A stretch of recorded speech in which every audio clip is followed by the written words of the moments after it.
Nama Yoni Dores kembali mencuat setelah melaporkan penyanyi Lesti Kejora ke polisi atas dugaan pelanggaran hak cipta.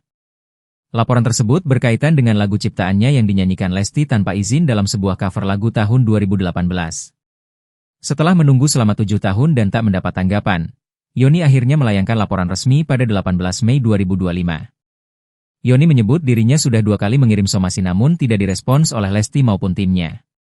Meski awalnya ingin menyelesaikan persoalan secara kekeluargaan, pendekatan damai yang gagal membuatnya memilih jalur hukum. Yoni Dores sendiri bukan sosok baru di industri musik.